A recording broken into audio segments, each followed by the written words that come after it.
அம்மாங்க நீங்க ஊருக்கு போன நாள் இருந்து உடம்பு சரியில்லை, ரூம்ல இருக்காங்க.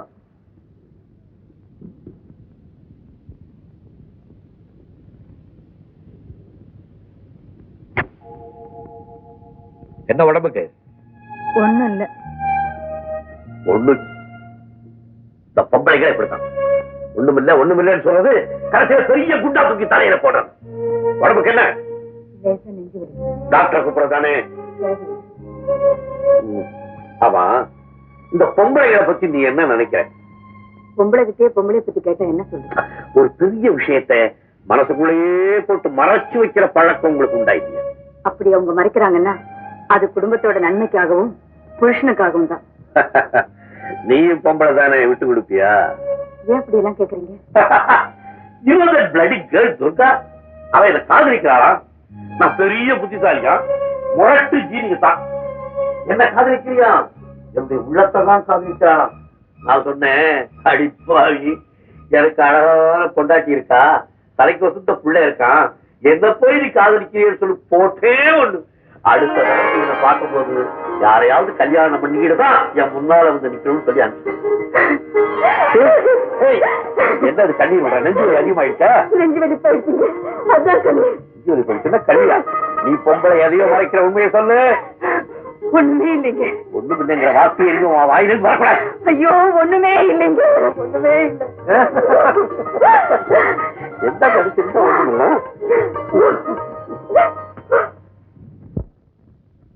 ரெண்டா இருந்த சங்கம் ஒன்னா இணையறதுக்காக நீங்க எல்லாம் ராஜினாமா செய்திருக்கீங்க. அதுக்காக தன்னுடைய முழு ஒத்துழைப்பையும் கொடுத்த என்னுடைய பால்ய நண்பன் சங்குண்டி அவர்களுக்கு என்னுடைய மனமார்ந்த நன்றியை நான் தெரிவிச்சுக்கிறேன். நடக்க போற தொழிலாளர்கள் மாநாட்டுல ரெண்டு சங்கங்களும் ஒன்னா இணையறதுக்கு முன்னால ரெண்டு சங்கத்தினுடைய வரவு செலவு கணக்கு பாக்குறது நல்லதுன்னு நான் நினைக்கிறேன். தேவையில்லை. ஏன்பா கணக்கு கேட்டா அது வீண் தகராறத்தான் உருவாக்கும். கணக்கு வழக்குகளை எந்த சங்கமும் ஒழுங்கா வச்சுக்க முடியாது. இது தொழிற்சங்கத்துக்கு மாத்திரம் இல்ல, அரசியல் கட்சிக்கும் பொதுவான உண்மை. சங்கத்தையோ அல்லது கட்சியையோ அதனுடைய தலைவன்ற முறையில கட்டி காக்கிறதுக்காக பல எழுத முடியாத கணக்குகளையும் சொல்ல முடியாத செலவுகளையும் செய்ய வேண்டித்தான் வரும். அது வெறும் வக்கீலா இருக்கிற ஜிகேக்கு தெரிஞ்சிருக்க நியாயம் இல்லை. அதனால கணக்கு வழக்குகள் பழசெல்லாம் ரைட் ஆஃப் பண்றதா நல்லது. எதனா ரைட் ஆஃப் பண்றது? சொத்த ரைட் ஆஃப் பண்றதுக்கு பாவம் ஏழை தொழிலாளி ரத்தத்தை வேர்வையா சிந்தி ₹1 ₹2 சந்தா கட்டுவான். அதை ரைட் ஆஃப் பண்றதா? எழுத முடியாத கணக்கு, சொல்ல முடியாத செலவு. என்னடா அது? மச்சான் பேர்லையும் மாமியா பேர்லையும் சொத்து வாங்குவீங்க, அதான் எழுத முடியாத கணக்கா? தலைவங்கிறவன் தண்ணியை போட்டுக்கிட்டு கோழி பிரியாணி முட்டை தின்னுட்டு ராத்திரில கண்ட வீட்டுல போய் கதவை தட்டுவீங்க, அதான் சொல்ல முடியாத செலவா? சிக்கே பல்ல உடைச்சு விடுவார் ராஸ்கல். அந்த மாதிரி காரியத்தை நீ செய்தியா இல்லையாங்கிறது பிரச்சனை இல்லை. உன்னுடைய இந்த பேச்சு அதை போல செய்கிற அயோக்கிய பயர்களுக்கு வக்காலத்து வாங்குற மாதிரி இருக்கு. இந்த பாருங்க கமிட்டி மெம்பர், நாளை காலை வரைக்கும் உங்களுக்கு டைம் கொடுக்குறேன். எல்லா வரவு செலவு கணக்கும் என் டேபிள்ல இருக்கணும். அண்டர்ஸ்டாண்ட்? போங்க.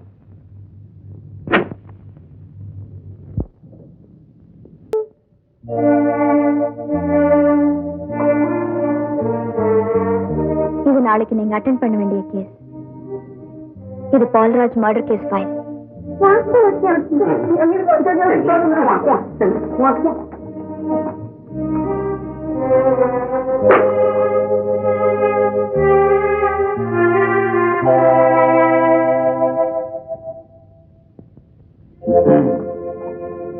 உங்களுடைய மேரேஜ் மேட்டர் என்னாச்சு?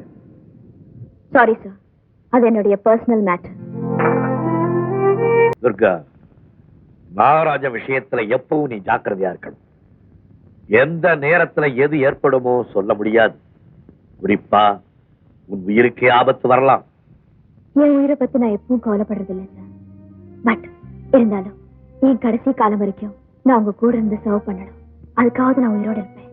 துர்கா, நானும் எவ்வளவோ பிரச்சனைகளை எல்லாம் தீர்த்து வச்சிருக்கேன். ஆனா நீ ஒருத்தி தான் எனக்கு தீராத பிரச்சனையா இருந்துட்டு வர்ற. என்னால என்ன சார் பிரச்சனை? தெரிஞ்சோ தெரியாமலோ உன்னை தொழிற்சங்க விஷயத்துல தலையிட வச்சுட்டேன். அது கூட பரவாயில்ல, பெண்களுடைய முன்னேற்றம் விட்டுறலாம். ஆனா நீ உன் மனசுல முடியாத பல விஷயங்களை கற்பனை பண்ணி சாரி சார், தயவு செஞ்சு அதை பத்தி எதுவுமே பேச வேண்டாம். என் உயிருக்கு எச்சரிக்கை கொடுத்த நீங்க உங்க உயிரை காப்பாத்திக்கீங்க சார். என் உயிரா?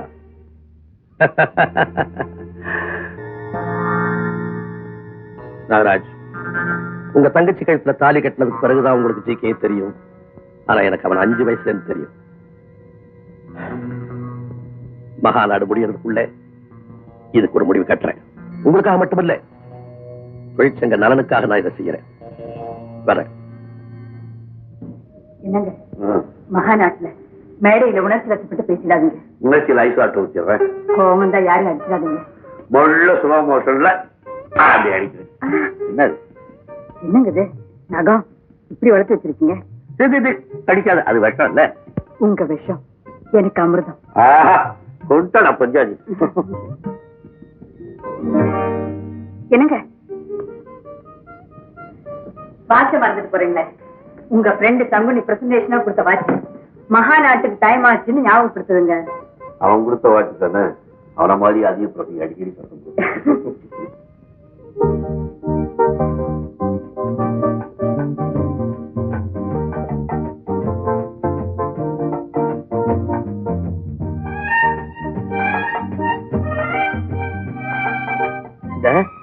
கால விழு.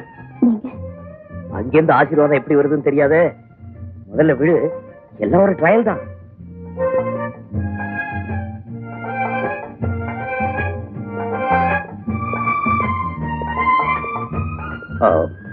சாரி டாட், உங்க முன்னால கல்யாணம் நடக்க முடியாத சூழ்நிலை, அதனாலதான். விழுடி.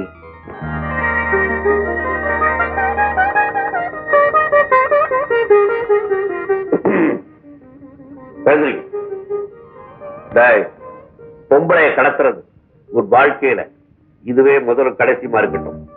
பிராக்டிக்கல் எல்லாம் வெளியில வச்சுக்க, கொண்டாட்டிட்டு வச்சுக்காது. நல்லா இருக்கு. 16 பெற்று பெருவாழ்வு வாழ். என்னமா அது தலை முதுகெல்லாம் என்னென்னமோ இருக்கு? எரிஞ்சு முழு மாதிரி இருக்கு. ஒண்ணு இல்ல ஆண்டி, கிராமத்து வரப்புல ஓடி வரப்போ தடிக்கு விழுந்து இல்ல. அப்படியே நில்லுங்க, ஆரத்தி எடுத்துட்டு வரேன். பைத்தியம், ஆரத்தி சுத்தத்துக்கு அவங்க ஒண்ணு புது மன தம்பதிகள் இல்ல, வெறும் தம்பதிகள் தான். அதுக்கு இதுக்கு என்னங்க வித்தியாசம்? ஒரு ராத்திரி தான் வித்தியாசம். அப்படின்னா கால குத்த வேண்டிய முள்ளெல்லாம் பின் தலையில ஒட்டிக்கிட்டு இருக்க, புரியுதா? Tube light. நான் வரேன். என்னங்க நீங்களும் வெளியில போறீங்க? எங்க அண்ணன் முன்னதான் உங்களுக்கு தெரியுமே, பொண்ணை கடத்திட்டு வந்துட்டே 4 பேரோட வந்து கலாட்டா பண்ண. உங்க அண்ணன் பொண்ணை பத்தி மறந்தே போயிருப்பான். மாநாட்டு பந்தல எப்படி கலாட்டா பண்ணலாம், கூட்டத்துல பாம்பு தூக்கி போடலாமா, மாநாட்டு பந்தலுக்கு நெருப்பு வைக்கலாமான்னு யோசனை பண்ணிக்கிட்டு இருப்பான். அப்படியே கலாட்டா வந்தா என்ன, அவன் பாத்துக்கிறான். சண்டையில என்னை விட உன் மகனே பெட்டர். அப்பா என்னப்பா மாநாட்டுக்கு நானும் அது வேடிக்கை பாக்குற கூட்டம் இல்லப்பா, தேர்வையை சுந்தரவங்க கூட்டம். வணக்கங்க. ஜிகே சார் மாநாட்டு தீர்மானங்களை சரி பார்த்துக்கிட்டு இருக்காரு. முதல்ல உங்களை பேச சொன்னாரு.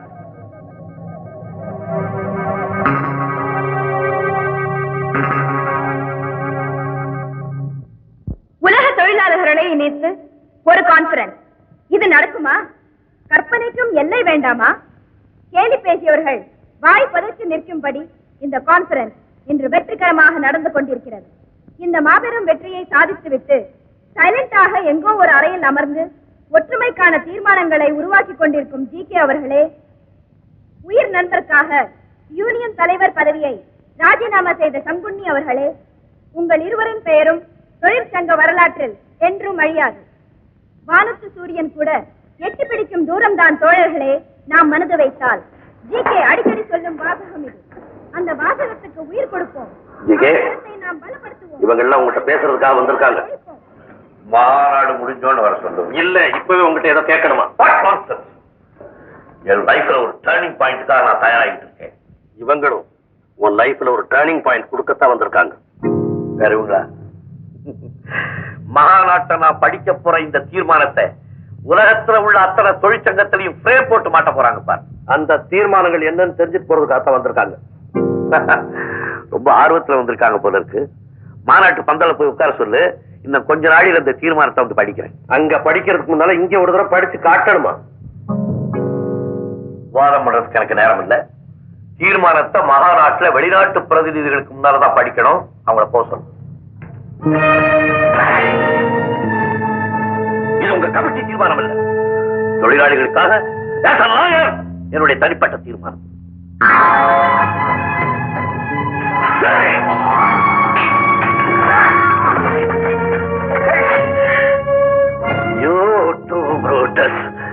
ஐ மீன் சங்குனி, சரித்திரம் திரும்புதாடா. எஸ் மிஸ்டர் ஜிகே, உன்ன மாதிரி சர்வாதிகார மனப்பான்மை கொண்டவங்க இருக்கிற வரைக்கும் சரித்திரம் திரும்பிக்கிட்டு தான் இருக்கும். கோர்ட்ல நீ பெரிய லாயரா இருக்கலாம், ஆனா சங்கத்திலே எங்க எல்லாரையும் போல ஒருத்தன் சங்க தலைவரை விட அதிகமான மதிப்பையும் மரியாதையும் மற்ற தொழிலாளிங்க உனக்கு தர்றதே இனிய நாங்க பொறுத்துக்க மாட்டோம். கொஞ்சம் கொஞ்சமா தொழிற்சங்கத்துக்குள்ள நுழைஞ்சு இப்ப எங்களை டாமினேட் பண்ண ஆரம்பிச்சிருக்கிறேன். ஒரே சங்கம் என்ற பேரால எங்க சங்கத்தை கரைக்கி வச்சு தொழிலாளி தான் சங்கத்துக்கு தலைவரா இருக்கணும்ன்ற புதிய சித்தாந்தத்தை உருவாக்கி தொழிலாளருக்கு எங்களுக்கு நடுவுல ஒரு பெரிய இடைவெளியை உண்டு பண்ணியிருக்கிறேன். உயிர் நண்பன் சொல்லிக்கிட்டு சங்க கணக்கு விவகாரத்துல தலையிட்டு யாருக்கு முன்னால என்ன அரைஞ்சு அவமானப்படுத்தி இருக்கிறேன். அடிச்சு அந்த கைய வெட்டி வீட்டோட உட்கார வைக்கிறதுன்னு நாங்க எல்லாரும் முடிவு பண்ணிட்டோம். உன்னுடைய தீர்மானங்களுக்கு இந்த ரூமே சமாதி. வாட்டா என் உயிர் பால்யன் நண்பா, இப்ப உனக்கு என்ன வேணும்? என் கைதானே என்னடா முழிக்கிற? சின்ன வயசுல இருந்தே நான் சாப்பிடுறதுல பாதி உனக்கு கொடுத்து உன்னை பெரிய மனுஷனாக்கி யூனியனுக்கு தலைவராக்கிறனே, அதுக்கு எனக்கு தண்டனை வேணாம். வளா யார் யாரையோ நம்பி யார் தோள் மேலேயோ கை போட்டு என் வட்டி தொழில் போனாலும் பரவாயில்லை, உங்க யூனியனை வளர்த்து உங்களுக்கெல்லாம் ஒரு நல்வாழ்வு தேடி கொடுக்கணும்னு ஆசைப்பட்டனே, அதுக்கு எனக்கு ஒரு தண்டனை வேணாம். வா. யூனியன் லீடர்களை முதலாளிகள் நிறைவேற்றுறது சகஜம், ஆனா நீ இப்படி சோரம் போவேன்னா கனவுல கூட எதிர்பார்க்கலடா. என் லட்சியத்துக்காக என் உயிரே கொடுக்க நான் தயங்க மாட்டேன்டா. இப்போ உனக்கு தேவை அப்போ என் கைதானே எடுத்துக்க. Men may come and men may go, but Jike, go on forever. Come on, comrade, take it.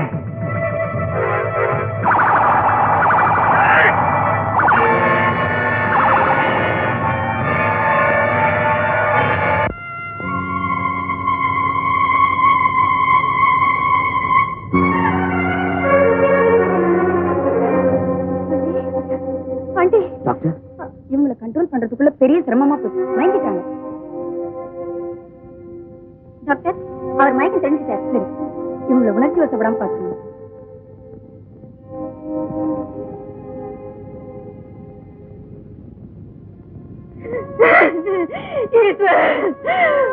உங்க அப்பா பாத்தியாடா?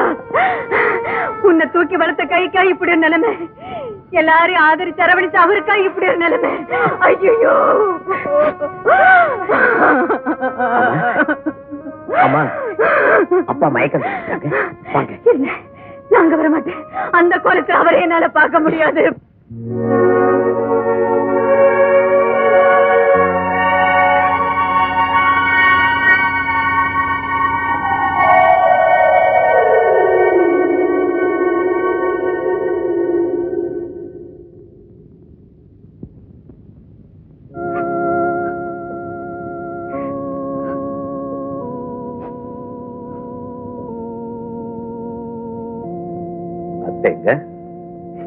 உங்களை இந்த நிலைமையில பார்க்க முடியாம வெளியிலே இருக்காங்க.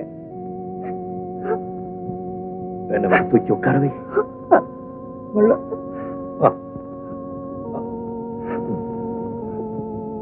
ஓகே ஓகே துர்கா, மூஞ்சில தொடச்சு விடு. Very good. தைரியத்தை பார்க்கும்போது எனக்கு எவ்வளவு சந்தோஷமா இருக்கு தெரியுமா? இவனை பார், அவர் அழுதுகிட்டே இருக்கான். சும்மாறா, போய் அத்தை கூட்டிட்டோம்.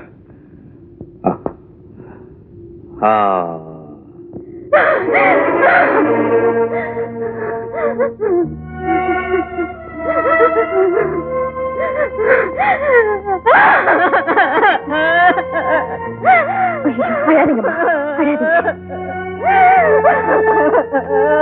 அழாதீங்கம்மா.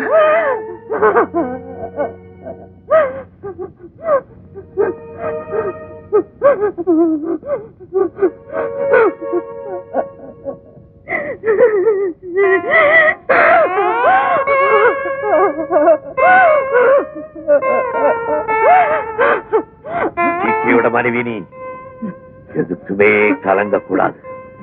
ஆண்டவன் நம்முடைய ஒவ்வொரு லட்சியத்துக்கும் ஒவ்வொரு விலை பிக்ஸ் பண்ணிருக்கான். என்னுடைய லட்சியத்துக்கு அவன் பிக்ஸ் பண்ண விலை இது.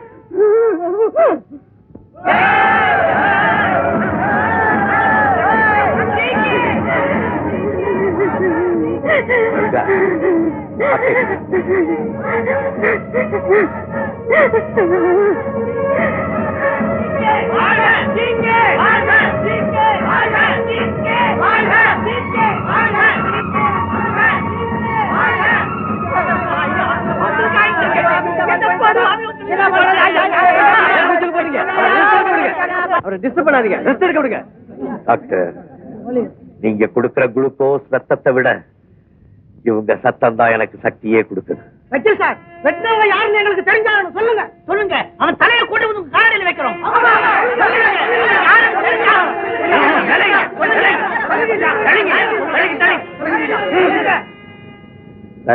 மகாநாட்டுல என்ன நடந்ததுன்னு தயவுசெய்து சொல்றீங்களா? நீங்க அதை கேக்குறீங்க? உங்க கையை வெட்டினவங்க மேல நாங்க கேஸ் போடணும்.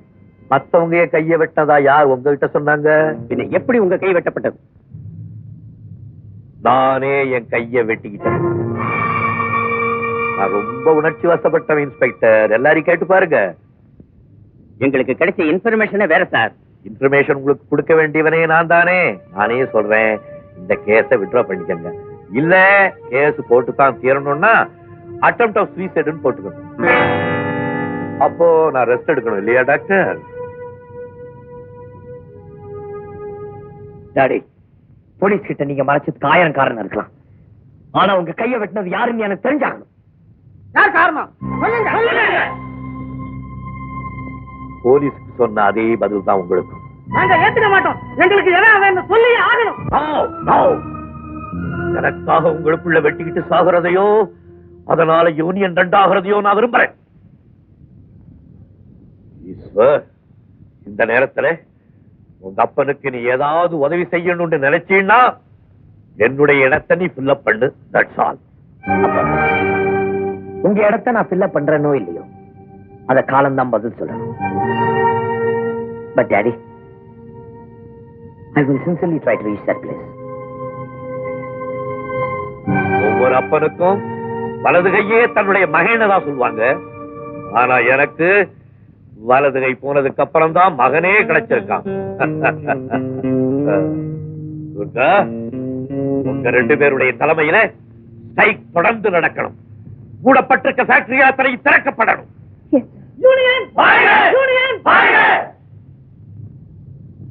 யூனியன் வாழ்க. அந்த வார்த்தை இங்கிருந்து வரக்கூடாது மகனே, இங்க இருந்து வரணும். சொல்லு, யூனியன் வாழ்க. சொல்லு, union union union union union union